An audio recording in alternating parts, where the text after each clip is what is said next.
তোমরা যারা ঈমান নিয়ে এসেছো, ঈমানের তোমরা যারা স্বীকৃতি দিয়েছো, আমি আল্লাহ তোমাদের জন্য 4টি জিনিসকে হারাম করে দিলাম। কিয়ামত পর্যন্ত এই 4টে জিনিসের সাথে একজন মোমেন কোনোদিন আপোষ করবে না, একজন আল্লাহওয়ালা কোনোদিন এই 4টে জিনিসের সংস্পর্শে যাবে না, এই 4টে জিনিস ভোগ করবে না, এই 4টে জিনিসের ব্যবসা করবে না, এই 4টে জিনিস ব্যবহার করবে না, এই 4টে জিনিসের ধারে পাশে যাবে না। সর্বক্ষণ যেন একটা মোমেন মুত্তাকি এই 4টে জিনিস থেকে যেন নিজেকে আটকে রাখবে।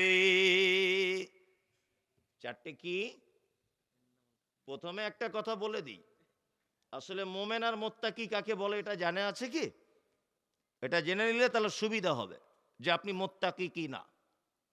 কি বললাম বুঝলেন? এইটা মুত্তাকি ছাড়া কেউ মানতে পারবে না, মোমেন ছাড়া কেউ মানতে পারবে না।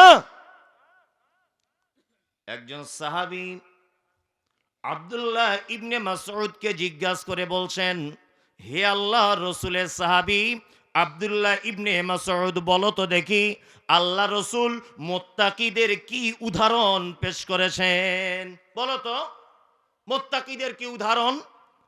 তখন আব্দুল্লাহ ইবনে মাসউদ বলছেন, ভাই তুমি কি কোনোদিন কোনো রাস্তা দিয়ে হেঁটেছো যে রাস্তার চারিদিকে কাঁটা আর মাঝখানটা হালকা একটু ফাঁকা, তুমি লুঙ্গি পরে যাচ্ছ? বলছে, হ্যাঁ এরকম রাস্তা দিয়ে হেঁটেছি। বলছে, বলো তো ভাই তাহলে ওই কাঁটা দুই দিকে আর মাঝখানে সরু রাস্তা, আচ্ছা তুমি তোমার লুঙ্গিটাকে কোন অবস্থায় রাখবা? তখন সাহাবী বলছেন, আব্দুল্লাহ ইবনে মাসউদ, আমি আমার লুঙ্গিটাকে একটু গুটিয়ে নিব যাতে কাঁটাতে ফুটে লেগে না যায়। তখন আব্দুল্লাহ ইবনে মাসউদ বলছেন, হে আল্লাহ রাসূলের সাহাবী, এটাই হচ্ছে মুত্তাকির দৃষ্টান্ত। মুত্তাকি দুনিয়ায় যখন জীবন যাপন করে, অজস্র পাপ অজস্র অন্যায়, তার ভিতর থেকে সে যেমন কাঁটা থেকে বাঁচার জন্য তার লুঙ্গিকে কন্ট্রোল করে যাতে আমি ফেঁসে না যাই, অজস্র অপরাধের ভিতর দিয়ে একজন মুত্তাকি যখন জীবন যাপন করবে, সমস্ত অপরাধ থেকে বাঁচার জন্য সে নিজেকে ততটাই সাবধানে রাখবে যতটা সাবধান কাঁটা যুক্ত রাস্তা দিয়ে চলাফেরা করতে গেলে একজন লুঙ্গি পরা লোক যতটা সাবধান হয়। কি বলছি বুঝতে পারছেন? তাহলে আপনারা তো সব মোমেন ইমানদার লোক। জি হ্যাঁ, ইমানদার লোক। ইমান সবারই আছে, হয়তো কারো পোকা লেগেছে, কারো ইমান খারাপ, কারো ইমানে ঘুণ লেগেছে, হ্যাঁ, আবার ঔষধ দিলে ভালো হয়ে যাবে। আমি ঔষধগুলো দিচ্ছি একটা একটা করে, হোমিওপ্যাথি ঔষধ, ধীরে ধীরে কাজ হবে। আল্লাহ তাআলা বলছেন কি, ইয়া আইয়ুহাল্লাযীনা আমানু, তোমরা যারা ঈমানের স্বীকৃতি প্রদান করেছ, ইন্নামাল খামর, নিশ্চয়ই তোমাদের জন্য মদ হারাম। মদ কি হারাম? মদ কি হারাম? মদ হারাম কেন? এই দেখুন আরেকটা মজার কথা বলি। অন্য জায়গাতে আল্লাহ তাআলা বলছেন, ও মানাফিউ লিন-নাস, মদে উপকারও আছে।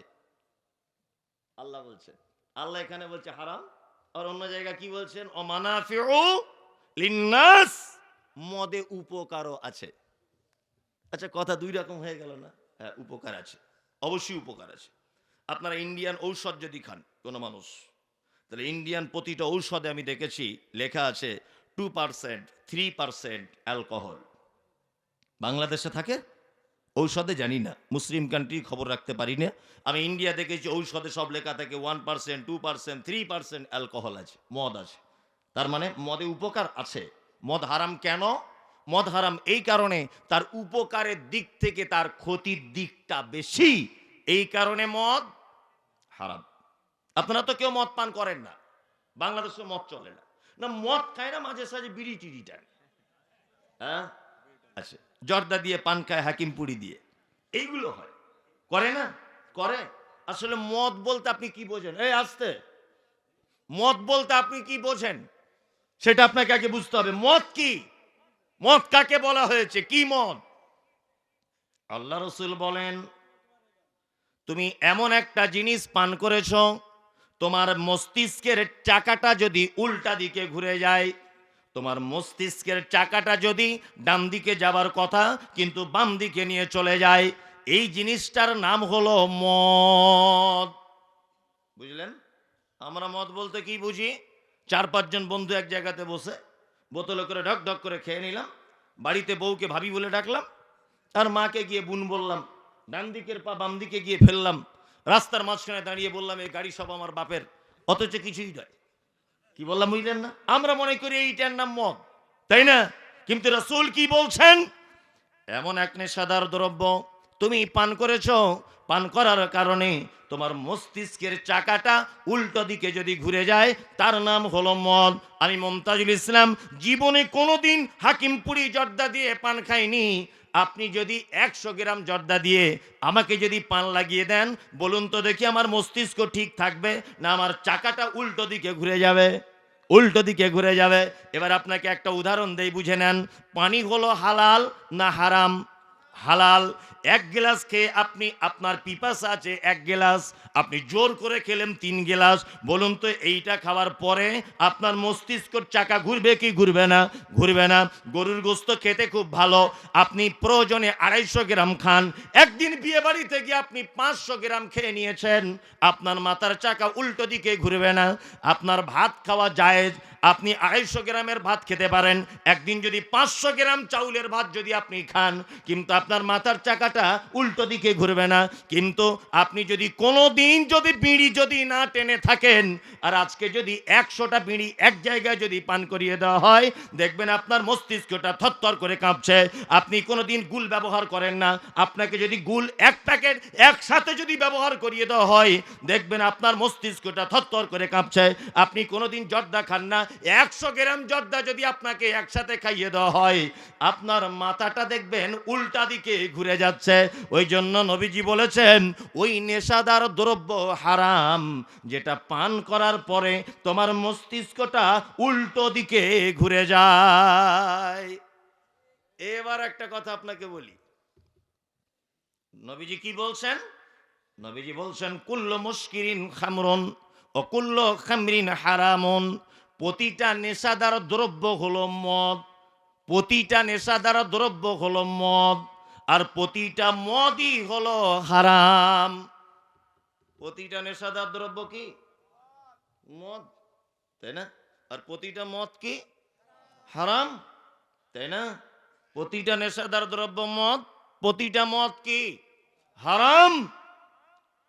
এখানে যদি একটা কথা বুঝে রাখবেন, অনেক মানুষ তো আবার খুব পেঁচালো মানুষ হয়, খুব পেঁচালো, মানে কি করে হুজুর জব্দ করতে হয় ও জানে, তাই না? এমন প্রশ্ন করবে, হুজুর বিড়ির কথা কি কোরআনে আছে? হুজুর হাকিমপুরির কথা কি কোরআনে আছে?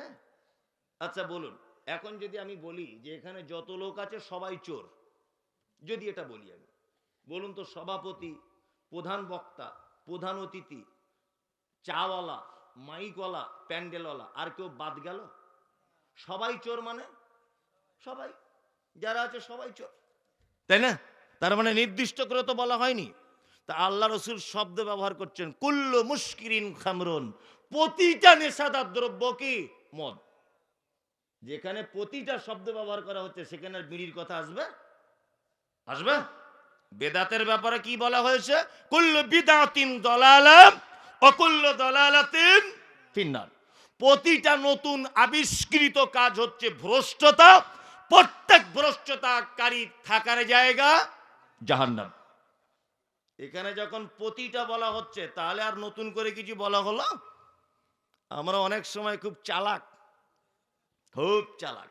একটা কথা আপনাদেরকে বলি, হাসবেন না কেউ, কথায় হাসি লাগতে পারে কিন্তু জ্ঞান আসে। আমরা অনেক সময় কিছু হারাম জিনিসকে হুজুরের কাছে বারবার ফতোয়া জিজ্ঞেস করে ওই জিনিসটা একটু নরমাল করতে চাই। বারবার একই ফতোয়া জিজ্ঞেস করছে, হুজুর বিয়েতে টাকা পয়সা নেওয়া যাবে না? হারাম। আচ্ছা আচ্ছা আচ্ছা আচ্ছা। আর মেয়ের বাপ যদি খুশি করে দেয়? না, ওটাও ঠিক না। আচ্ছা, মেয়ে যদি জোর করে বাপের কাছ থেকে চেয়ে আনে? ওটাও ঠিক নয়। মানে ও বারবার উল্টে পাল্টে বলতে চাইছে যে ওইটা একটু জায়েজ বলে দেন, মানে এটা ওর চালাকি। কি বললাম বুঝলেন না? মানে আমাদের অবস্থা কেমন, একটা লোক ডাক্তারখানাতে গেছে ডাক্তার দেখাতে, তা ডাক্তারের কাছে গিয়ে বলছেন, ডাক্তার বাবু আমার শারীরিক কোনো অসুবিধা বোধ আমি করি না, শুধু আমার একটাই প্রবলেম। প্রবলেমটা কি? না আমি শুধু দিন দিন মোটা হয়ে যাচ্ছি, এটাই আমার রোগ। তা ডাক্তারবাবু জিজ্ঞাসা করছেন আপনি খান কি? তা রুগী তখন বলছেন সকালে উঠেই ঘুম থেকে 20টা রুটি আর 2 কেজি সবজি খাই। আর দুপুরবেলা? বলছে দুপুরবেলাতেও তাই। রাতে বলছে ডাক্তারবাবু রাতেও তাই। তাহলে সারাদিন রুটি খায় কটা? 60টা, তরকারি 6 কিলো। এখন ডাক্তার দেখছে এর তো আর কোনো মেডিসিন পাওয়া যাবে না, ইংরেজিতে লিখে দিয়েছে যে 800 টাকা ফি নিয়ে নিয়েছে। এখন ও গিয়ে ফার্মেসিওয়ালাকে দেখাচ্ছে প্রেসক্রিপশন, এই দেখুন। ফার্মেসিওয়ালা বলছে ভাই আপনার কোনো ঔষধ লেখা নেই। তা বলছে আছে কি? বলছে সকালবেলা 10টা রুটি 1 কেজি সবজি, দুপুরে তাই রাতেও তাই। 1 মাস এইটা করার পরে আপনাকে আবার ডাক্তারবাবু ডেকেছেন। তাহলে 60টার জায়গায় রুটি কমে এলো কটা? 30টা। 1 মাস পরে লোকটা ডাক্তারের কাছে গেছে, ডাক্তার তাকে পাল্লাতে তুলছে। পাল্লাতে তুলে দেখছে গত মাসে ছিল 85 কেজি, এ মাসে হয়েছে 90 কেজি। এখন রুগীরও মাথায় খারাপ, ডাক্তারেরও খারাপ। ডাক্তার বলছে যে লোকটা 60টা রুটি খেত তাকে কমিয়ে দিয়েছে আমি 30টায়, কিন্তু লোকটা দেখতে পাচ্ছি ওজন আরো বেড়েছে। কারণ কি? বাড়ার তো কথা নয়, কখনই 1 কেজিও তো কমবে। ডাক্তার খুব গভীরভাবে ভাবছেন কি করা যায় বিষয়টা। ডাক্তার আবার প্রেসক্রিপশন করছেন, রুগী কিন্তু মনে মনে খুব রাখছেন যে 800 টাকা আগের দিন আপনি নিলেন, আবার আজকে 800 টাকা নিবেন, দেখি আজকে কি করে। আজকে প্রেসক্রিপশন করেছে সকালে 2টো রুটি, দুপুরে 2টো, রাত্রে 2টো। তাহলে 60টার জায়গায় কমিয়ে এনেছে কটা? হ্যাঁ, 6টা, তাই না? 1 মাস পরে লোকটা এই 6টা রুটি খেয়ে খেয়ে খেয়ে খেয়ে আবার এসেছে ডাক্তারের চেম্বারে। ডাক্তারবাবু ভাবছেন আজকে মনে হয় বিপদে পড়বে, একেবারেই জিরো, ওজন আর মনে হয় হবে না ওর। পাল্লাতে তুলেছে ডাক্তারবাবু, পাল্লাতে তোলার পরে দেখা যাচ্ছে গত মাসে ছিল 85 কেজি থেকে 90, এ মাসে হয়েছে 1 কুইন্টাল। ডাক্তারেরও মাথা খারাপ, রুগীরও মাথা খারাপ। রুগী তখন রাগ করে ডাক্তারকে গালাগালি করছে, অমুকের বাচ্চা তমুকের বাচ্চা, ছোট লোক, হাবি জাবি পাজি, চিটিংবাজ, জোচ্চোর, ধান্দাবাজ, ফ্রেববাজ, খুব গালাগালি করছে। বলছে আমাদের সাতক্ষীরা মার্কেটে যদি তোকে পাই তোকে কেটে ফেলবো। 1600 টাকা ঝেড়ে নিয়েছিস, আবার আজকে 800 টাকা নিবি, মানে 2400 টাকা চলে গেল, কোনো কাজ হলো না। খুব যখন গালাগালি করছে তখন ডাক্তার তো বিচক্ষণ জ্ঞানী মানুষ, ডাক্তার তখন রুগীকে ডেকে বলছেন ভাই এদিকে আসুন, আপনি রাগ করছেন কেন? বলছে ঘোড়ার ডিম আপনার কাছে 3বার এলাম, 3বারে একবারও কি কাজ হলো না, ওজন আরো বেড়ে গেল। তখন ডাক্তার খুব আগ্রহের সাথে রুগীর কাছে জানতে চাইলো, আচ্ছা ভাই আপনার কাছে আমি একটা জিনিস জানতে চাইছি, বলুন তো আপনি বাড়িতে রুটি তৈরি করছেন কেমন করে? তখন রুগী বলছেন কেন? 60টা রুটি তৈরি করতে গিয়ে যতটা ময়দা লাগতো অতটা ময়দা এখন 6টা রুটি করি। কি বুঝলেন আপনি? আচ্ছা বলুন তো কিয়ামত পর্যন্ত রুগী সুস্থতা লাভ করবে? হ্যাঁ, ও 60টা ময়দার জন্য যতটা রুটি ময়দা ব্যবহার করত অতটা ময়দা দিয়ে এখন 6টা রুটি করেছে, মানে রুটির সংখ্যায় কমিয়েছে, ময়দার ওজনে কমে নি। তার মানে এ রোগে রুগীর 1000বার প্রেসক্রিপশন করলেও কোনো কাজ হবে না।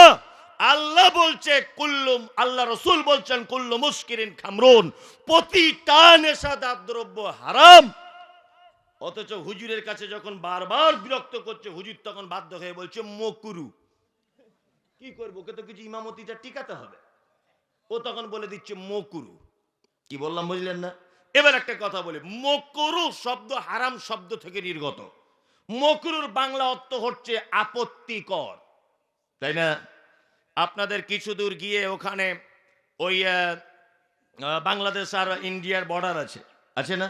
ওখানে দেখবেন বিএসএফরা অটোমেটিক বন্দুক নিয়ে দাঁড়িয়ে আছে, আর আপনাদের বাংলাদেশের ফোর্স ওরাও বন্দুক নিয়ে দাঁড়িয়ে আছে। তার মানে ওই জায়গাটায় অটোমেটিক রেড সিগন্যাল, আপনি গেলে যখন তখন আপনাকে গুলি করার পারমিশন ওদের আছে, তাই না? তো যেখানে গুলি করার পারমিশন আছে আপনার বিনা প্রয়োজনে ওখানে যাবেন কেন? যাওয়াটাই অপরাধ, অপরাধ নয়? তা আল্লাহ রসুলের কথা হচ্ছে হারাম, আর হুজুর বাধ্য হয়ে ফতোয়া দিয়েছে এটা মকরু, মানে আপত্তিকর। যেটাতে আপত্তি রয়েছে ওইটা আপনি কেন খেতে যাবেন? ওটা তো ভেরি ইম্পর্টেন্ট কোনো বিষয় নয় যে ওটা না খেলে আমি মারা যাব। অথচ বাংলাদেশের খবর জানি না, ইন্ডিয়ার কথা বলছি, প্রতিটা নেশাদার দ্রব্য বা নেশাদার বস্তুর প্যাকেটের উপরে লেখা আছে ক্যান্সারের কারণ। বাংলাদেশে লেখা আছে? আছে? আছে। সিগারেটের গায়ে দেখবেন লেখা আছে প্যাকেটের গায়ে, সিগারেট স্বাস্থ্যের পক্ষে ক্ষতিকারক, ক্যান্সার, তাই না? একটা মানুষ যদি সিগারেট পান করার কারণে যদি মারা যায়, একটা মানুষ যদি জর্দা দিয়ে পান খাবার কারণে যদি মারা যায়, আত্মহত্যা করলে যে পাপ হয় ও সেই পাপের অপরাধী। কারণ ও তো নিজে জানে এটা খেলে ক্যান্সার হয়, তারপরেও খেয়ে নিজেকে শেষ করে দিয়েছে। এ আত্মহত্যা, গলায় দড়ি নিয়ে বিষ পান করে সুসাইড করলে যে অপরাধ, এই অপরাধের অপরাধী এও যে নেশাদার দ্রব্য পান করে মৃত্যুবরণ করে। কারণ এতে নিজেকে শেষ করেছে। এইবার আপনারা বলুন, মদ না হয় কেউ পান করেন না, বিড়ি টিড়ি টানেন কারা? সবই তো এখানে ফেরেস্তা বসে আছে, আমার ওয়াজ করাটাই ভুল, তাই না? কেউ নাই তার মানে বাংলাদেশে, তাই তো? অথচ দেখতে পাচ্ছি সাদা সাদা বিড়ি নিয়ে ফুকফাক করে টানছে দিকে সব, দাড়িওয়ালা লোক, টুপিওয়ালা লোক, পাঞ্জাবিওয়ালা লোক, টানছে কি টানছে না? টানছে। আল্লাহু আকবার। এবার আপনাকে একটা চমৎকার হাদিস বলি। কি? আল্লাহ রসুল বলছেন, কোন মানুষ যদি নেশাদার দ্রব্য যদি পান করে আর ওই লোকটা যদি আল্লাহর কাছে তওবা চায়, আল্লাহ তার তওবাকে কবুল করে নিবেন। সাহাবীগণ বলছেন, আল্লাহর নবী, লোকটা যদি দ্বিতীয়বার আবার যদি পান করে তাহলে কি তার তওবাকে কবুল করা হবে? নবীজি বলছেন, হ্যাঁ, তার তওবাকে আবার কবুল করা হবে। সাহাবীগণ বলছেন, আল্লাহ রাসূল গো, লোকটা যদি তৃতীয়বার আবার যদি পান করে তার কি তওবা কবুল করা হবে? নবীজি বলছেন, তার তওবা আবার কবুল করে দেওয়া হবে। সাহাবীগণ বলছেন, আল্লাহর নবী, তারপরে যদি লোকটা আবার তওবা করে? নবীজি বলছেন, ওর তওবা আর কবুল করা হবে না, ওকে জাহান্নামের ভিতরে ফেলা হবে। আর জাহান্নামে তিনাতুল খাবাল বলে একটা খাবার আছে, ওই খাবারটা তাকে খেতে দেওয়া হবে। আর বলা হবে, দুনিয়ায় তুমি নেশাদার দ্রব্য পান করেছো, এই জন্য তোমার জন্য স্পেশাল এই খাবারটা। সাহাবীগণ বলছেন, ও দয়ার নবী গো, তিনাতুল খাবারটা কেমন? নবীজি বলছেন, জাহান্নামীদের শরীর থেকে রক্ত আর পুঁজ বার হবে, ওইটা গিলাসে করে ধারণ করা হবে, আর ওই গিলাসটা তার সামনে শরবতের মতো করে দেওয়া হবে, আর বলা হবে, রক্ত আর পুঁজ তুমি আজকে পান করো, কারণ দুনিয়াতে তুমি নেশার জিনিস পান করেছিলে। একটা লোক বলুন তো, আজকে থেকে ছেড়ে দিব? আপনি খান? কিছু খান? কি খান? জর্দা, বিড়ি? আজকে থেকে আর খাবেন না? তাহলে একজন হেদায়েত হয়ে গেল ইনশাআল্লাহ, আলহামদুলিল্লাহ। জলসা দিয়ে এটাই সাকসেসফুল। আর কেউ নেই তো এখানে, তার মানে আর কেউ খায় না। অথচ যদি আমি এখন স্টেজ থেকে নেমে আপনাদের পকেটগুলি চেক করি, তাহলে 80% লোকের পকেট থেকে জর্দা, বিড়ি, পান, গুল ইত্যাদি পাওয়া যাবে। পাওয়া যাবে না? তার মানে আপনি বক্তব্যের সঙ্গে মুনাফিকি করলেন। প্রথমে আপনি হাত তুলেছিলেন, মেনে নিব, কিন্তু এখন আপনার স্বার্থে ঘা পড়েছে, আপনি মানতে পারবেন না। কি বলছি বুঝতে পারছেন তো? তার মানে বক্তব্য শোনা খুব সহজ। বক্তা কোথা থেকে? মুমতাজুল ইসলাম ইরফানি, ভারত থেকে। বক্তাকে? বক্তা অমুক সাহেব। বক্তাকে? বক্তা অমুক সাহেব। আগামী বছরে ভাবছি কাবা শরীফের ইমাম আনবো। কাবা শরীফের ইমামকে যদি আপনি নিয়ে আসেন এখানে, তাও কোন রকমের উপকার হবে না যদি আপনার ভিতরে মানার গুণ যদি না থাকে। বাংলাদেশের যত দামি বক্তাই হোক, আপনি যদি তাকে ভাড়া করে আনেন আর আপনি যদি নিয়তি করে বসেন বক্তা বক্তার কথা বলবে, আমি মানবই না, এই নিয়তে বসে আছি, তাহলে আপনার আর কোনো দাম থাকলো না। তাহলে একটা লোক হেদায়েত পেল, আপনি আর কোনোদিন নেশার জিনিস খাবেন না, তাই তো? আচ্ছা, আর তাহলে কেউ ছাড়া যাবে না? যাবে না। অত সহজ গোলাম হোসেন? অত সহজ না। বলছে মুমতাজুল ইসলাম কেমন বক্তা? বলছে শালা সাংঘাতিক বক্তা, ও থুতুনি জোর কি, ওকে আমরা আগামী বছরে আনবো, আমার নিয়ত করে নিয়েছি। আমাকে এনে কিছুই লাভ হবে না, কোনো লাভ নেই, ফালতু টাকা খরচা। আগে মানতে শিখুন, তারপরে তারপরে বক্তা সিলেক্ট করুন যে আমি মানব। এটা মানা যাবে না তো? মানে আপনি নিয়ত করেই আছেন, আমি জাহান্নামে পচা রক্ত আর পুঁজের শরবত খাবো, তবুও ভালো, বিড়ি ছাড়বো না, এই নিয়ত করেই ফেলেছেন, তাই তো? তার নিয়ত যখন করেছেন, নিয়ত আর পাল্টিয়ে লাভ নেই, ওই নিয়তের উপরেই থাকুন। এবার একটা কথা বলি, নেশাদার দ্রব্য কত খাতারনাক। আচ্ছা বলুন, আপনি মরুভূমিতে চলছিলেন, মরুভূমিতে 20-50 কিলোমিটারের ভিতরে কোনো মানুষ নেই, আপনি পিপাসায় পাগল হয়ে যাচ্ছেন, খুব পিপাসা লেগেছে, আপনার ক্ষুধাও লেগেছে, পিপাসাও লেগেছে। হঠাৎ করে আপনি দেখতে পাচ্ছেন দূর থেকে একজন লোক তার মাথায় করে যেন কোনো একটা খাদ্য সামগ্রী বিক্রি করার জন্য ফেরি করছে। আপনি তার কাছে গেলেন, গিয়ে বলছেন, ভাই তোমার এতে কি আছে? বলছে, আমার এতে আছে পানি আর আছে খাবার। আপনি বলছেন, ভাই দয়া করে আমি মারা যাব, আমাকে একটু পানি আর খাবার আপনি দয়া করে দেন, আমার কাছেও পয়সা নাই, কিছু নাই, আমি বড় বিপদে পড়ে আছি, আপনার খাবারটা খেলে হয়তো আল্লাহ আমাকে বাঁচিয়ে দিবে। 20-50 কিলোমিটারে কোনো দোকান নাই, আত্মীয় স্বজন নাই, আপনার কাছেও কোনো খাবার নাই। ওই লোকটা তখন বলছে, ফেরিওয়ালা ভাই তোমার নাম কি? বলছে, আমার বাড়ি সাতক্ষীরাতে। নামটা কি? বলছে, আমার নাম হলো আব্দুল্লাহ। তখন ফেরিওয়ালা বলছে, আব্দুল্লাহ মানে তুমি মুসলিম? বলছে, হ্যাঁ আমি মুসলিম। বলছে, ভাই রে, আমার হাঁড়িতে আমার পাত্রে যে খাবার আছে এই খাবারটা হলো শূকরের মাংস, তুমি কি খাবা শূকরের মাংস? এখন আব্দুল্লাহ বলছে, শূকরের মাংস, আর আমি তো না খেয়েও মারা যাব। আচ্ছা ধরে নেন আব্দুল্লাহ 2-4 পিস খেয়েই নিল বাঁচার জন্য, এটা খাওয়া জায়েজ না না জায়েজ? জায়েজ, তাই না? শূকরের মাংসটা যদি ও খায় তাহলে ও বাঁচবে কি মরবে? বাঁচবে। আর শূকরের মাংস আমরা না খাই, অন্য মানুষরাও তো খাচ্ছে, খাচ্ছে না? তার মানে এটা ক্ষুধা নিবারণ করে, করে কি করে না? করে। অথচ আল্লাহ বলেছেন ইন্নামাল খামর, আল্লাহ তাআলা বলছেন ইন্নামা হাররামা আলাইকুমুল মাইতাতা ওয়াদ-দামা ওয়া লাহমাল খিনজির, তোমাদের জন্য শূকরের মাংস, তার রক্ত, মরা প্রাণী, এই সমস্ত জিনিসগুলোকে আমি আল্লাহ হারাম করে দিলাম।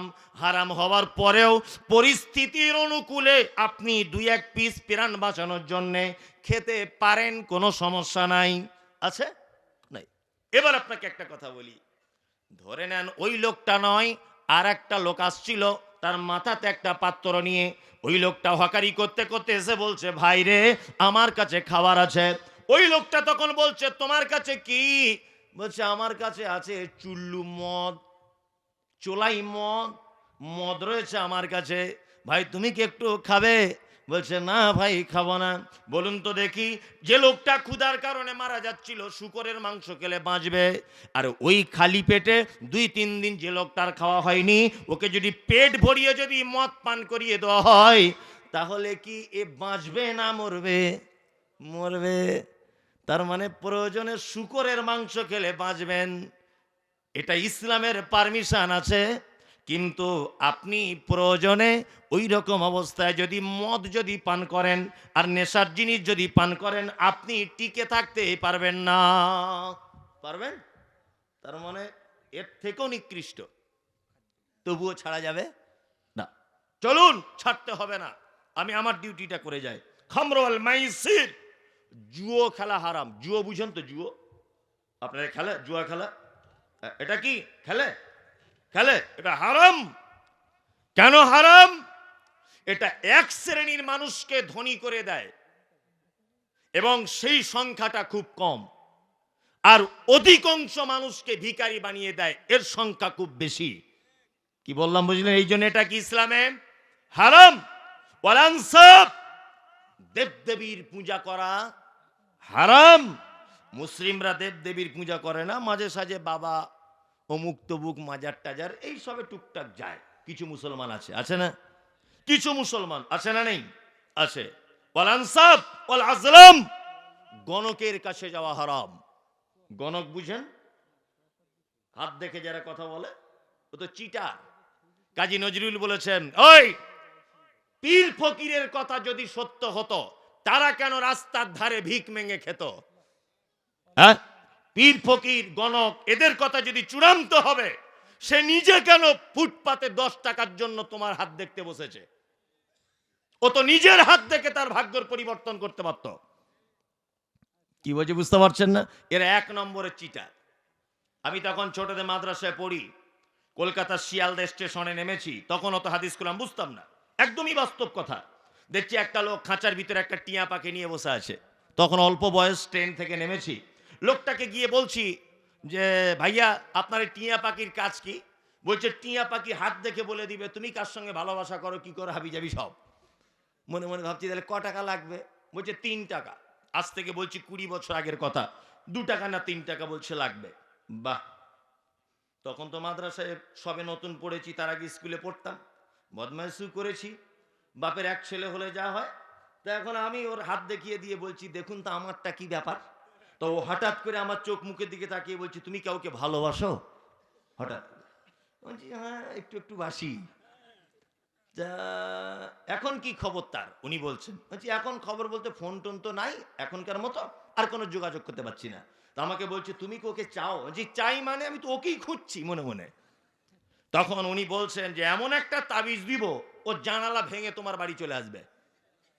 তখন আমি মনে মনে ভাবছি তাহলে এই তাবিজটা আমার দরকার। তাহলে তাবিজের জন্য আর লাগবে কত? বলছে আরো 2 টাকা। তাবিজের জন্য আরো 2 টাকা, জানালা ভেঙে আসবে। কতদিন লাগবে? বলছে 1 সপ্তাহ পর। 1 সপ্তাহের মধ্যে কাজ ফাইনাল। 1 সপ্তাহ গিয়ে বাড়ি গিয়ে শুধু মনে মনে ভাবছি তাহলে আর মাদ্রাসায় পড়বো না, এবার পেয়ে যাবো যাকে ভালোবাসি তাকে। মনে মনে ভাবছি আর কি।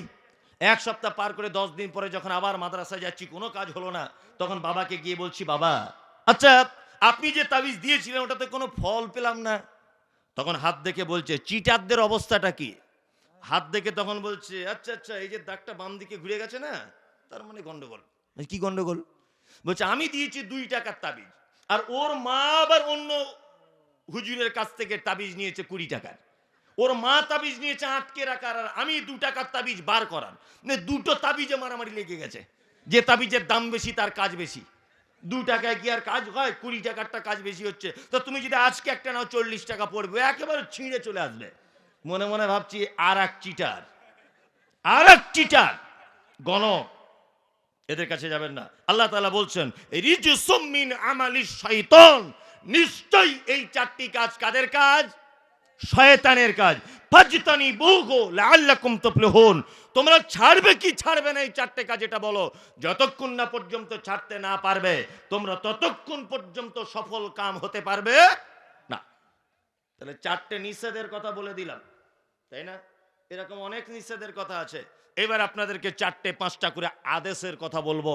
আল্লাহ রসুল বলেছেন ওইটা বলবো, তারপরে আবার কোরআনের আয়াত বলবো। আল্লাহ এবং তার রাসূলও কিছু কথা আদেশ নিষেধ করেছেন, তাই না? আদেশের কথা বলবো। এখানে মেয়েরা আছে শ্রোতা? আছে পিছনে, ওরা শুনছে। তাহলে ওদের ব্যাপারে একটা আদেশের হাদিস বলি, আর আপনাদের ব্যাপারে একটা আদেশের হাদিস বলি। দুইটোরই হাদিস জান্নাতে যাওয়ার হাদিস। ইনশাআল্লাহ আমরা এই আমলগুলি করে জান্নাত পর্যন্ত পৌঁছাবো ইনশাআল্লাহ।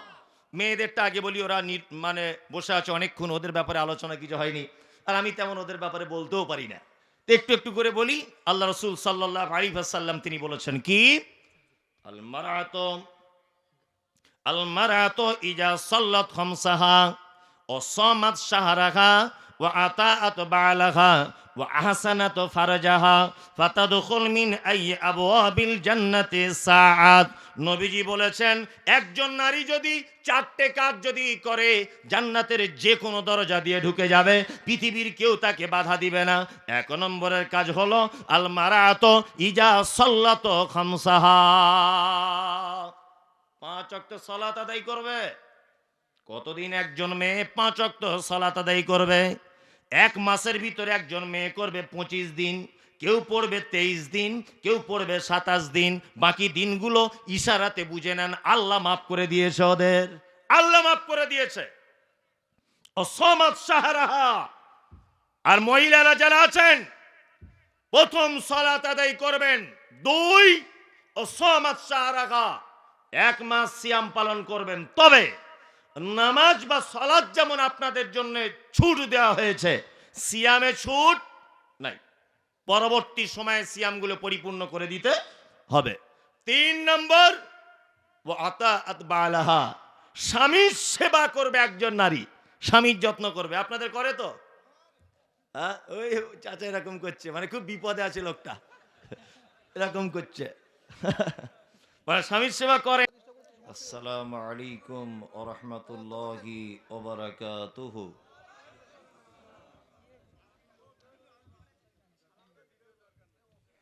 الحمد لله رب العالمين الرحمن الرحيم مالك يوم الدين إياك نعبد وإياك نستعين اهدنا الصراط المستقيم صراط الذين أنعمت عليهم غير المغضوب عليهم ولا الضالين آمين ربنا آتنا في الدنيا حسنة وفي الآخرة حسنة وقنا عذاب النار آمين ربنا ظلمنا أنفسنا وإن لم تغفر لنا وترحمنا لنكونن من الخاسرين آمين اللهم صل على محمد وعلى آل محمد كما صليت على إبراهيم وعلى آل إبراهيم إنك حميد مجيد اللهم بارك على محمد وعلى آل محمد كما باركت على إبراهيم وعلى آل إبراهيم إنك حميد مجيد آمين رب اشرح لي صدري ويسر لي أمري واحلل عقدة من لساني يفقه قولي ربي زدني علما اللهم فقهنا في الدين وقال الله تعالى أعوذ بالله من الشيطان الرجيم يا أيها الذين آمنوا إنما الخمر والميسر والأنصاب والأزلام رجس من عمل الشيطان فاجتنبوه لعلكم تفلحون وقال الله تعالى الذين ينفقون في السراء والضراء والكاظمين الغيظ والعافين عن الناس والله يحب المحسنين আজকের উক্ত প্রোগ্রামের জলসার সুযোগ্য নির্বাচিত যোগ্যতম সভাপতি উপস্থিত আমন্ত্রিত ওলামায়ে কেরাম উপস্থিত রয়েছেন অত্র অঞ্চলের বিভিন্ন মসজিদের পেশ ইমামগণ উপস্থিত রয়েছেন প্রধান অতিথি বিশেষ অতিথি আরও অন্যান্য বক্তাগণ শ্রোতা হিসাবে যারা এসেছেন চলে গেছেন আসছেন নারী পুরুষ আবাল বৃদ্ধ বনিতা নির্বিশেষে সকলকে জানাচ্ছি আন্তরিক শুভেচ্ছা ভালোবাসা প্রেম মোবারকবাদ ধন্যবাদ সাধুবাদ স্নেহাশিস যথাক্রমে শ্রেণীগতভাবে আলহামদুলিল্লাহ এতক্ষণ পর্যন্ত আপনারা মাওলানা মাসুদ বিন আজিজুর রহমান হাফেজাহুল্লাহ তিনি গুরুত্বপূর্ণ আলোচনা করছিলেন হাদিস এবং কোরআনের অনুকূলে সাথে সাথে আপনারা আপনাদের ঈদগাহের উদ্দেশ্যে মনে হয় কিছু অর্থ আল্লাহর রাস্তে খরচা করেছেন যারা আমরা বক্তা শ্রোতা যারাই আমরা আছি আল্লাহ তুমি আমাদের সকলকে দিনের জন্য কবুল করে নাও আর সকলকে দিনের সঠিক জ্ঞান বোঝার তৌফিক দান করো আমিন আমি পবিত্র গ্রন্থ মুকুট আল কোরআনুল কারীমের সূরা মায়েদার 91 নম্বর আয়াত আপনাদের সামনে তেলাওয়াত করেছি। সূরা আল ইমরান আয়াত নাম্বার 113 আপনাদের সামনে তেলাওয়াত করেছি। তেলাওয়াতকৃত আয়াত এবং প্রয়োজন বিশেষে আরও কিছু হাদিস এবং কোরআনের আয়াতকে সঙ্গে নিয়ে আমি একটি গুরুত্বপূর্ণ বিষয়ের উপর আলোচনা করতে যাচ্ছি। সেটি হচ্ছে এই, আমি আর আপনি কেমন মুসলমান। এই ব্যাপারে কিছু গুরুত্বপূর্ণ আলোচনা রাখার চেষ্টা করছি। ওমা তৌফিক ইল্লা বিল্লাহ, আলাইহি তাওয়াক্কালতু ওয়া ইলাইহি উনীব। যারা দাঁড়িয়ে আছেন ভাই বসুন, এটা কোরআনের মজলিস, বসে যান, দাঁড়ানোর কোনো সুযোগ নেই। আপনি বসুন, কোরআনের মজলিস, বসুন। প্যান্ডেলের ভিতরে আসুন, জায়গা আছে, শীতকাল। বসে যান, বসে যান, বসে যান, বসুন ভাই, বসে যান। আরে 1 ঘন্টা যদি এই জায়গাতে বসেন এতে তো অনেক নেকি আছে না, অনেক নেকি আছে। আসলে ব্যাপার হচ্ছে যে মানুষ ততক্ষণ পর্যন্ত কোনো জিনিসকে সম্মান করে না যতক্ষণ না মানুষ তার যে পাওয়ার, তার যে ক্ষমতা, তার যে কত গুণাগুণ, এটা যতক্ষণ না পর্যন্ত মানুষ বুঝতে না পারে ততক্ষণ পর্যন্ত মানুষ সেই জিনিসকে সম্মান করে না। করে করে না। আপনাদের গ্রামে একটি লোক মোটর সাইকেল নিয়ে আসছিলেন, তো একটা সাইকেলওয়ালার সঙ্গে হঠাৎ অ্যাক্সিডেন্ট।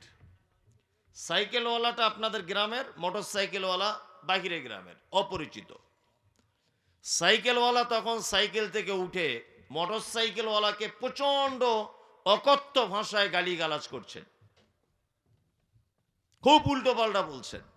কিন্তু মোটর সাইকেলওয়ালা যে ও ভদ্র মানুষ, নম্র মানুষ, কোমল হৃদয়ের মানুষ, ও আস্তে আস্তে করে অতিরিক্ত যখন গালিগালাজ করছে তখন ওর বুকের থেকে আই কার্ডটা বার করে দিয়ে বলছে, দেখো আমি হচ্ছি তোমাদের থানার বড় অফিসার।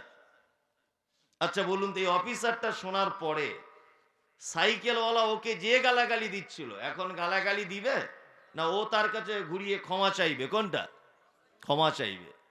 এতক্ষণ গালাগালিটা দিচ্ছিল কেন?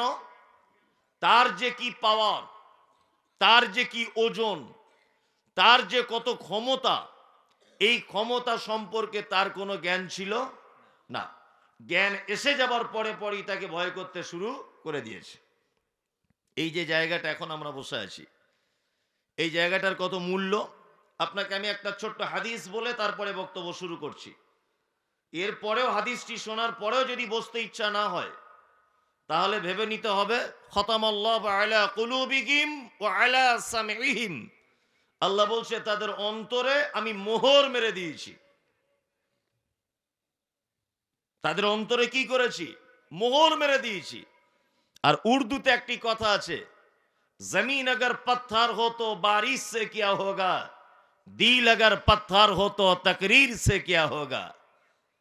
সারা পৃথিবীর জমিনটা যদি পাহাড়ের পাথরের মতো যদি হয়ে যায়, 1000 বছর যদি আসমান থেকে ঝিরিঝিরি বৃষ্টি যদি বর্ষণ হয়, 1000 বছর বৃষ্টির ফলেও পাথর কোনোদিন নরম হয়ে কাদার রূপ ধারণ করে না। আর দিল अगर पत्थर हो तो तकरीर से क्या होगा, মানুষের অন্তর যদি পাথর হয়ে যায় 1000 বক্তা এনেও বক্তব্য দিয়েও কোনো কাজ হবে না। হাদিসটি বলছি, আল্লাহ রাসূল সাল্লাল্লাহু আলাইহি ওয়াসাল্লামের কাছে একটি লোক এসেছে। আপোষের ভিতরে কথাবার্তা বলিয়েন না। একটি লোক এসেছে, এসে বলছেন যে কানা রাজুলাইনি ফি বানি ইসরাঈল আহাদুহুমা আলিমান ইউসাল্লিল মাকতুবাতা সুম্মা ইয়াজলিসু ফায়ুআল্লিমুন নাস। আল্লাহ রাসূল, বানি ইসরাঈলদের দুটি লোক আছে। একটি লোক হচ্ছে মসজিদের ইমাম, তার কাজ হচ্ছে ফরজ সালাতের পরে পরে মুসল্লিদের দিকে মুখ করে দিনের কথা আলোচনা করে, জান্নাত জাহান্নাম ফুলসিরাত, মিজান, কবর, হাসর ইত্যাদি বিষয়গুলি আলোচনা করে। আর একটি লোক ইয়াসুমুন নাহার ওয়া ইয়াকুমুল লাইল, সারাদিন নফল সিয়াম পালন করে, সারা রাত রাত্রি জেগে তাহাজ্জুদের নামাজ পড়ে। প্রশ্নকারী বলছেন, ফাকালা ইয়া রাসূলুল্লাহ, হে আল্লাহর রাসূল, আইয়ুহুমা আফজালু, আপনার কাছে আমার জানতে ইচ্ছা করছে, আপনি বলুন যে এই দুইজন মানুষের ভিতরে আল্লাহর নিকটে উত্তম কে? দুইজন মানুষ কে কে? একজন সলাতের পরে পরে মুসল্লিদের নিয়ে দিনের কথা আলোচনা করে, আর একজনকে সারা রাত তাহাজ্জুদ আদায় করে, সারাদিন সিয়াম পালন করে। প্রশ্নকারী বলছেন যে দুইজনের ভিতরে আল্লাহর নিকটে প্রিয় কে? আল্লাহ রাসূল বলছেন, ফাজল হাযাল আলিম ইউসাল্লিল মাকতুবাতা সুম্মা ইয়াজলিসু ফায়ুআল্লিমুন নাস লাখির। প্রশ্নকারী শোনো, ওই আলেম হচ্ছে আল্লাহর নিকটে সর্বাধিক প্রিয়, যে আলেম মানুষদেরকে নিয়ে বসে দিনের কথা আলোচনা করে। কার থেকে উত্তম? যে লোক সারাদিন সিয়াম পালন করে, অর্থাৎ সারাদিন রোজা রাখে, সারা রাত তাহাজ্জুদ পড়ে, তার থেকে এই ব্যক্তিরা বেশি উত্তম যারা দিনের কথা আলোচনা সভায় বসে। এটা আল্লাহ রাসূলের হাদিস। এবং এদের দুজনের সম্মান কতটা ডিফারেন্স, আল্লাহ রাসূল শেষ বাক্যে বলেছেন, কাফাজলি আলা আদনাকুম, শোনো, আমি আর পৃথিবীর সব থেকে নিকৃষ্ট মানের ব্যক্তির মর্যাদার যতটা ডিফারেন্স, অতটা ডিফারেন্স ওই আবেদ আর এই শিক্ষা অর্জনকারী, এদের দুজনের সম্মানের এতটা ডিফারেন্স। তার মানে বুঝতে পারছেন আপনি এখন কোথায় আছেন, কোন জায়গায় বসে আছেন? আন্দাজ পাচ্ছেন না? না, আপনাকে আরেকটা কথা তাহলে বলি। আচ্ছা বলুন, আপনাদের গ্রামের একজন মানুষ রাত্রিবেলাতে তাহাজ্জুদের সালাত আদায় করতে করতে সেজদাতে গিয়ে মারা গেছে। বলুন তো, লোকটার জান্নাতে যাওয়ার সম্ভাবনা বেশি না জাহান্নামে যাওয়ার বেশি? শুধু সম্ভাবটা বলুন। তাহাজ্জুদ নামাজে সেজদাতে মারা গেছে, কোথায় যাওয়ার সম্ভাবনা বেশি? জান্নাতে। কিন্তু এই মানুষটি যে তাহাজ্জুদের সালাতে দাঁড়িয়েছে, এর সর্বপ্রথম হিসাব করা হবে যে এশার নামাজ পড়ে যে চাউলের ভাত খেয়েছে, চাউলটা কোথা থেকে এসেছে এইটা আগে বল। কি বলছি বুঝতে পারছেন না? আব্বা মারা গেছে, বোনকে জমি দেয়নি, বোনের জমিটা চালাকি করে ফাঁকি দিয়ে নিয়েছে। আব্বার বয়স হয়ে গেছে, যশোরে ডাক্তার দেখানোর নাম করে টিপসই দিয়ে সই করে নিয়ে জমিগুলো সব ভোগ দখল করে নিয়েছে ভাই। ওই ভাইকে আবার দেখছি বড় পাঞ্জাবি পরে তসবি হাতে, কপালে কালো দাগ হয়ে গেছে, পাড়ায় কারুর সঙ্গে মেশে না, কথাবার্তারাও বলে না, পাড়ার লোক নাম দিয়েছে নাকি আল্লাহর অলি।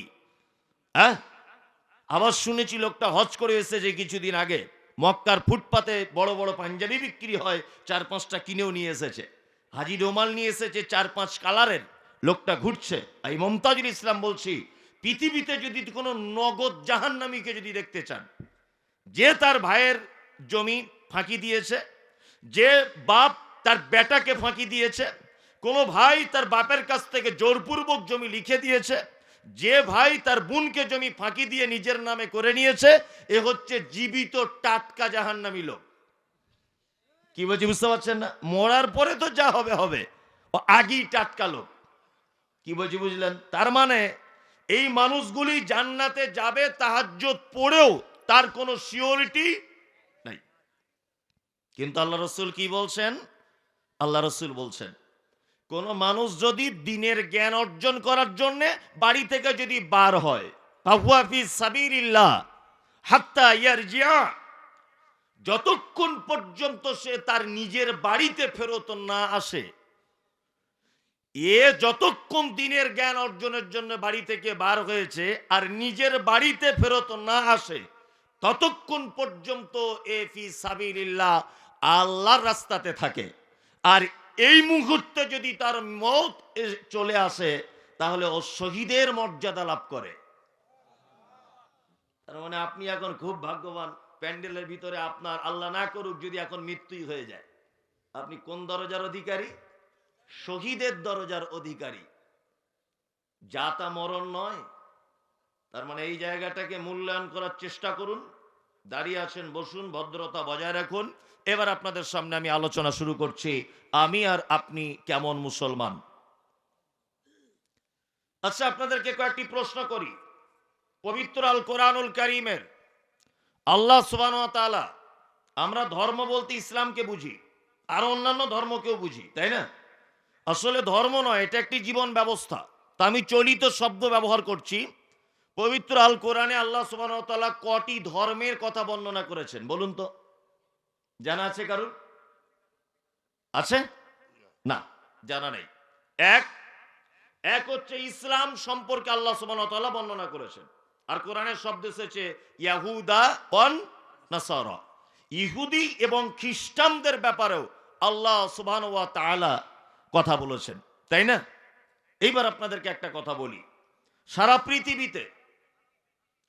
পৃথিবীতে সব থেকে জনসংখ্যা বেশি কোন ধর্মের মানুষের? খ্রিস্টান। তারপর ইসলাম। সব থেকে কম কারা? ইহুদি, তাই না? এই তিনটি ধর্মকে শুধু পবিত্র আল কোরআনে বর্ণনা করা হয়েছে। বাকি আমরা যে ধর্মের নামগুলি জানি, হিন্দু, শিখ, বৌদ্ধ, এই সমস্ত যত যা আছে, এগুলো মানুষের তৈরি করা নিজস্ব মতবাদ, নিজস্ব ধর্ম। সারা পৃথিবীতে জনসংখ্যার দিকে সুপার পাওয়ার আছে খ্রিস্টান, দ্বিতীয় পর্যায়ে রয়েছে মুসলিম, তৃতীয় পর্যায়ে রয়েছে কারা? ইহুদি, হাবিজাবি, হিন্দু টিন্দু যা আছে সবেরা তৃতীয় পর্যায়ে, তাই না? এইবার আপনাদেরকে একটা কথা বলি। সারা পৃথিবীতে কোন ধর্মাবলম্বী মানুষদের কাছে সব থেকে বেশি নবী এবং রাসূল পাঠানো হয়েছে জানা আছে? জানা আছে? না, ইহুদিদের কাছে। নবী মূসা, নবী নূহ, যত নবী এসেছিলেন সমস্ত নবীদেরকে কাদের কাছে পাঠানো হয়েছে? ইহুদিদের কাছে পাঠানো হয়েছিল। কারণ আপনারা জানেন যে সারা পৃথিবীর সব থেকে খাতারনাক জাতি, সব থেকে বদমায়েশ, সব থেকে বুদ্ধিমান, সব থেকে বিচক্ষণ, সব থেকে উচ্চ জ্ঞানের অধিকারী তারা হচ্ছে ইহুদি। তার একটা জ্বলন্ত প্রমাণ আপনারা দেখতে পাচ্ছেন যে ফিলিস্তিন একটা মুসলিম কান্ট্রি। এই ফিলিস্তিনের মুসলিমগুলোকে একেবারে কচু কাটা করে দিচ্ছে প্রতিনিয়ত, সিরিয়াল বাই সিরিয়াল। করছে কারা? ইসরায়েলের ইহুদিরা, তাই না? ইহুদি ইসরায়েলে কত বসবাস করে? 1 কোটিও নয়, মাত্র 84 লক্ষ। 1 কোটিও ইহুদি ইসরায়েলে বসবাস করে না। সর্বমোট ওই দেশের নাগরিক 84 লক্ষ। এই 84 লক্ষ নাগরিককে সারা পৃথিবীর মানুষ তাদের ভয়ে আতঙ্কিত। কি বললাম বুঝলেন? মানে সমস্ত দিকে ওরা খুব পাওয়ারফুল। ওরা এত কঠিন বলে আল্লাহ সুবহানাহু ওয়া তাআলা যত নবী এবং রাসূল প্রেরণ করেছিলেন তার বেশিরভাগ নবী এবং রাসূলদেরকে পাঠানো হয়েছিল ইহুদিদের কাছে। কিন্তু ইহুদিরা আবার এত বড় বদমায়েশ, এক দিনে 40 জন, 50 জন, 500 জন নবীকে পর্যন্ত তারা ডাইরেক্ট ধরে হত্যা করে দিয়েছে। এত বদমায়েশ তারা। খ্রিস্টানদের কাছে একজন নবী এসেছিলেন, নাম কি? ঈসা আলাইহিস সালাম। আর আমাদের কাছে একজন নবী এসেছিলেন, নাম কি? মুহাম্মদ সাল্লাল্লাহু আলাইহি ওয়াসাল্লাম। তাহলে আপনাদেরকে আমি এতটুকু জিনিস জানালাম, ইহুদিদের কাছে নবী বেশি এসেছিল, খ্রিস্টানদের কাছে একজন, মুসলিমদের কাছে একজন, তাই তো? এইবার আপনাদেরকে আরেকটা কথা বলি। পৃথিবীর 1 নম্বরে রয়েছে কারা? খ্রিস্টান। দ্বিতীয় নম্বরে কারা? আমরা। তারপরে হাবিজাবি যা আছে সব। এবার আপনাদেরকে একটা কথা বলি। আচ্ছা বলুন, পৃথিবীর অন্যান্য ধর্মাবলম্বী মানুষগুলি তারা তাদের নিজস্ব ধর্মগুলো মেনে চলে কি চলে না? চলে। খ্রিস্টান ভাইরা কি বারের দিন সালাত আদায় করে? রবিবারের দিন। ওরা চার্চে যায়। চার্চে গিয়ে যিশুর যেখানে ক্রুশ চিহ্ন রয়েছে ওর সামনে মাথা নত করে বলে, ও মাই গড যিশু, যিশু তুমি আমাদের ভগবান। তুমি আমাদের মনের যাবতীয় আশা আকাঙ্ক্ষা সব পূরণ করো। এই বলে তারা নিজেরা নিজেদের ধর্ম কি করে? পালন করে। হিন্দু তার ধর্ম পালন করে। তার ধর্ম ঠিক না ভুল এটা আমি বলছি না, কিন্তু পালন করে। করে কি করে না? করে।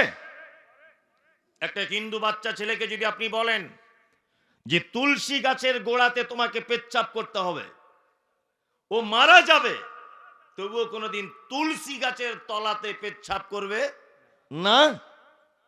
আপনি বাজারে কাঠ বিক্রি করতে গেছেন, শুকনো কাঠ, তো একজন মহিলা কাঠটি দাম করছে কত? আপনি বললেন 100 টাকা, ও বলছে না 20 টাকা কম নেন। হাবিজাবি এটা ওটা বলার পরে আপনি শুকনো কাঠ জ্বালানির জন্য সেই মহিলাটিকে বিক্রি করলেন। মহিলাটি কাঠটি কিনে নিজের মাথায় তুললেন, তোলার পরে জিজ্ঞাসা করছেন আপনি তো মুসলিম? হ্যাঁ মুসলিম। আচ্ছা এটা কোন গাছের কাঠ? তখন আপনি বললেন আমার বাড়িতে একটা পুরাতন বেলের গাছ ছিল, বেল বুঝেন তো, বেল কাঠ, এই বেল কাঠটা আমি বাজারে বিক্রি করতে এসেছি। এই বেল কাঠের নাম শোনার পর ওই মুসলিম ওই হিন্দু মহিলাটি আর কোশ্চিন কালেও আপনার কাঠটি ক্রয় করবে না।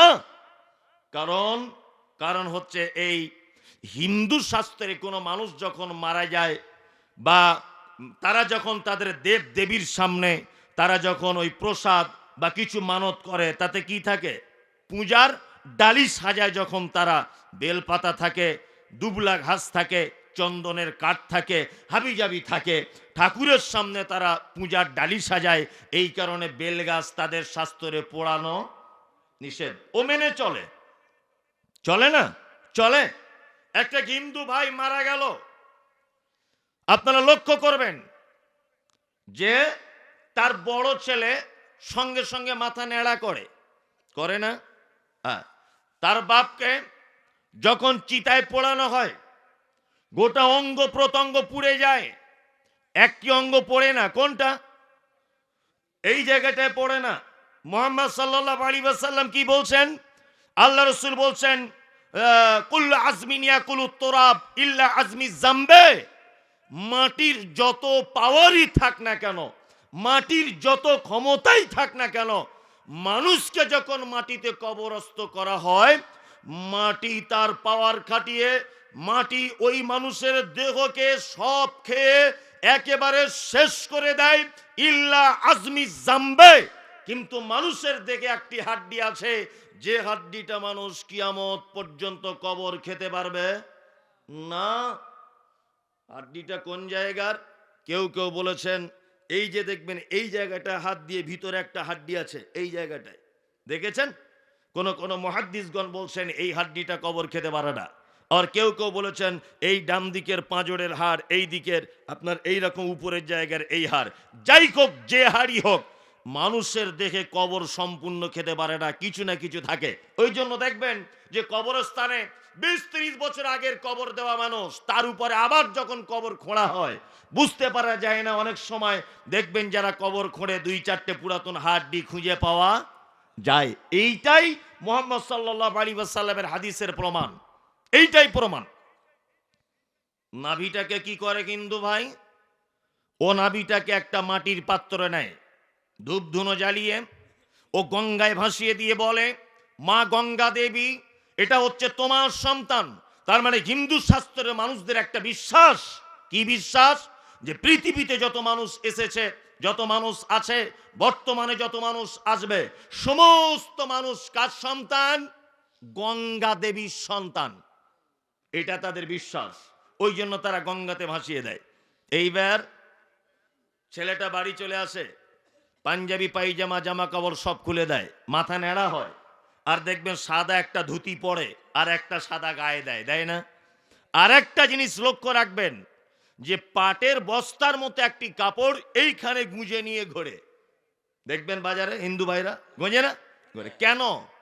হিন্দু শাস্ত্রে বলা হয়েছে যতদিন না পর্যন্ত তার বাপের শ্রাদ্ধর কাজ শেষ না হবে, ততদিন পর্যন্ত ওই লোকটা যদি খাটের উপরে বসে, মাটিতে যদি বসে, কোন জায়গাতে যদি বসে, ওই বস্তার মতো কাপড়টা আগে পেতে দিতে হবে, তার উপরে সে বসবে। আচ্ছা বলুন তো দেখি, এগুলো তারা মেনে চলে কি চলে না? চলে, চলে। ভারতবর্ষের ক্রিকেটের একজন প্লেয়ার রয়েছে, তার নাম হরভজন সিং। বাম হাতে বল করে, দেখেছেন? বাম হাতে না ডান হাতে স্পিনার বল করে না, দেখেছেন? দেখবেন মাথায় পাগড়ি বাঁধা, যারা ক্রিকেট ভক্ত, সামনের দিকে পাগড়ি, হ্যাঁ। আর এইখানে দেখবেন একটা বালা পড়া আছে। ও শিখ ধর্ম অবলম্বীর মানুষ।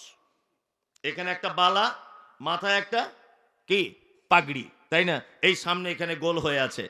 ওকে যদি আপনি জিজ্ঞাসা করেন এটা করলে কেন, শিখ ধর্মাবলম্বী যারা, তাদের ধর্মীয় রীতি ও নীতি, পাগড়ি পরতেই হবে, হাতে বালা পড়তেই হবে, তাই না? ও তার ধর্ম মেনে চলছে, চলছে কি চলছে না? তার মানে প্রতিটা মানুষ তার ধর্মকে মেনে চলছে, ঠিকই চলছে কি চলছে না? চলছে, ভুল হোক আর ঠিক হোক। এইবার আপনাদেরকে আর একটা কথা জানাই। আচ্ছা, পৃথিবীতে ইসলামকে জানার যত মাধ্যম আছে, এত মাধ্যম পৃথিবীর অন্য কোন ধর্ম জানার আছে? নাই। আমাদের মাহফিল হয় বছরে 100টা, হিন্দু ভাইদের হয় না? হয় না? আমাদের ধর্মের ব্যাপারে যত বই লেখা হয়েছে, পৃথিবীর অন্য কোন ধর্ম জানার জন্য এত বই লেখা হয় নি। আমাদের ইসলামটাকে জানার জন্য যত মাধ্যম পেশ করা হয়, বক্তা থেকে শুরু করে লেখক পর্যন্ত, এত মাধ্যম পৃথিবীর কোন ধর্ম জানার ব্যবস্থা নাই। এইবার আপনাকে একটা হিসাব আমি দিই, সেটা হচ্ছে এই। আচ্ছা বলুন তো দেখি, বছরে জুম্মা হয় কটা? 52টা। 30 মিনিট করে যদি মিনিমাম যদি খুতবা হয়, কতক্ষণ খুতবা হয়? 26 ঘন্টা। ইমাম সাহেবরা কি মাইকে উঠে বলে যে এবারে বিএনপি কে ভোট দাও, আওয়ামী লীগকে দাও, জামাত ইসলামীকে দাও, এসব কথা বলে? কি বলে? কিছু জিনিস ছাড়ো, কিছু জিনিস ধরো। নামাজ ধরো, ব্যভিচার ছাড়ো, রোজা ধরো, মদ ছাড়ো, জাকাত ধরো, কৃপণতা ছাড়ো। এই ছাড়ো আর করো। যাও, যেও না, খাও, খেও না, বলো না। এছাড়া ইমাম সাহেবরা আর কিছু বলে? ভোট চায় জুম্মাতে? না। তাহলে বছরে পিওর জুম্মার খুতবা হয় কত ঘন্টা? 26। আচ্ছা, 2 ঈদে তো আপনাদের খুতবা হয়? 1 ঘন্টা করে যদি হয় 2 ঘন্টা, তাহলে হলো কত ঘন্টা? 28। আচ্ছা, বছর এরকম মাহফিল শোনেন আপনি, মোটামুটি এ গ্রাম সে গ্রাম মিলিয়ে কত ঘন্টা হবে? 10 ঘন্টা তো হবে সারা বছরে। 10 ঘন্টা, তাহলে 28 আর 10 38। তার মানে একজন মুসলিম সে 38 ঘন্টা পিওর ধর্মীয় আলোচনা শোনে বাৎসরিক। পৃথিবীর কোন ধর্মের মানুষের নসিবে তার ধর্ম শোনার 38 ঘন্টার সুযোগ হয় না। তাহলে পৃথিবীর সবাই ধর্ম মেনে চলে, আপনি বছরে 38 ঘন্টা শুনছেন ধর্মীয় জলসা, জুম্মায় শুনছেন, ঈদে শুনছেন, জলসায় মাহফিলে শুনছেন, বইপত্র পড়ছেন, মোবাইলে শুনছেন। এইবার একবার টেস্ট করে দেখা যাক আপনি কতটা মানেন। টেস্ট করা যাবে? দেখি এবার আপনি কতটা মানেন। সবাই তো মেনে আসছে। হিন্দু তার ভুল হলেও সে মানছে কি মানছে না? আপনার কিন্তু দাবি অনেক বেশি, আমরা মুসলিমরা ছাড়া জান্নাতে কেউ ঢুকতে পাবে না, এ দাবি কিন্তু আপনার, তাই না? তাহলে এবার আপনাদেরকে বলি, আমি আর আপনি কতটা মেনে চলতে পারছি, এইটা একবার সমীক্ষা করা যাক, পরীক্ষা করা যাক। ইনশাআল্লাহ আমরা এই পরীক্ষার জন্য প্রস্তুতি, এবং যারা এই পরীক্ষা এখন ফেল করবেন, আগামী বক্তব্যতে বা আগামী বছরে কখনো যদি আসি আবার রুজিতে থাকে, বা আপনি আপনার জীবনকে অবশ্যই এখন থেকে পরিবর্তন করে নেন ইনশাআল্লাহ। কোরআনের কিছু আদেশ আছে, কিছু নিষেধ আছে, তাই না? আমি কিছু আদেশ বলবো আর কিছু নিষেধ বলবো। আদেশগুলো গ্রহণ করবেন, নিষেধগুলো এখনই ত্যাগ করে দেবেন ইনশাআল্লাহ। আচ্ছা, নিষেধগুলো এখনই ত্যাগ করবেন, কে কে নিয়ত করছেন বলুন তো? আবেগে হাত তুলবেন না, আবেগে নয়। আচ্ছা তুলুন, রাখুন, তাহলে এখনই নিষেধগুলো ছেড়ে দিবেন। আল্লাহ বলছেন, ইয়া আইয়ুহাল্লাযীনা আমানু